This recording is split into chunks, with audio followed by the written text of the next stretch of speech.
Hello subscribers, today's review will be on the PNSO Prehistoric Animal Models, Zaha the Dunkleosteus. I was excited for this when I first saw it, but not super excited since there's already enough Dunkleosteus figures out there. But over time, the paint job grew on me, and when I saw that jaw articulation, I just had to get it. So the box, nothing special. The front is everything is just in English, and on the back, everything is in Chinese. Of course, you get this booklet. So let's see what's inside. The front, there's just a bunch of descriptions. And on the back, you get this awesome artwork of Zaha preying on a Cladosolaki. This is one impressive model. So let's take a look at the detailing. When it comes to sea animals, there really isn't a whole lot of room for detailing. But that isn't stopping PNSO from adding a bunch. Throughout the body, you can see the lines on the fins, the lines on the torso, and the musculature to show that this was a powerful swimmer. On the underbelly, you've got the cloaca and the chest armor.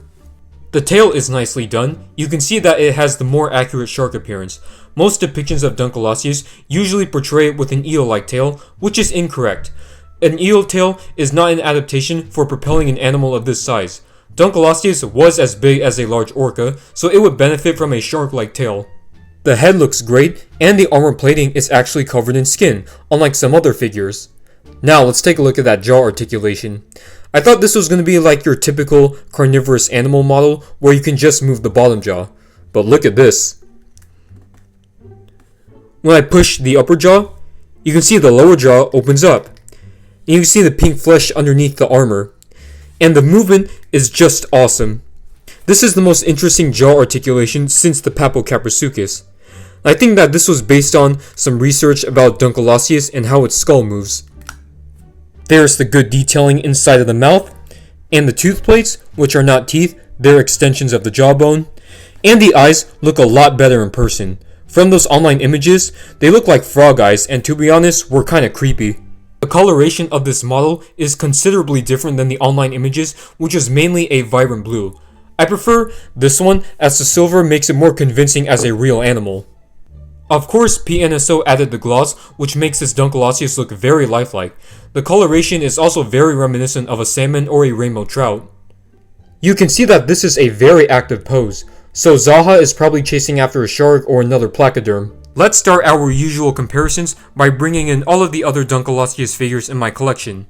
If you guys haven't guessed it already, the PNSO one is my new favorite. My previous favorite was the collector figure due to its resemblance to the creature from Chased by Sea Monsters and its size.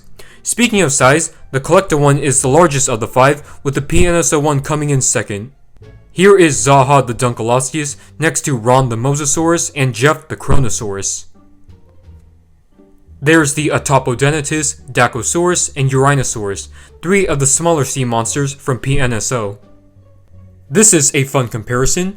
Here is the Safari Ltd Cladosolaki and Stethecanthus from the retired Prehistoric Sharks tube.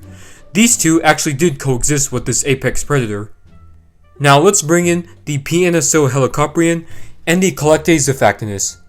Seeing these three gives me even more hope that PNSO and Collecte will do more prehistoric fish in the future.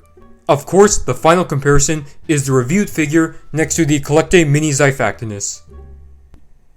Well, there you have it guys. This was my review on the PNSO Prehistoric Animal Models, Zaha the Dunkleosteus. I highly recommend you guys picking up this figure. It's the definitive Dunkleosteus in my opinion. That jaw articulation and that realistic paint job is just phenomenal. So if I had to give this a rating, I would give him a 10 out of 10. So if you guys like this review, hit that like and subscribe button, and let me know in the comment section of what you think of this new figure.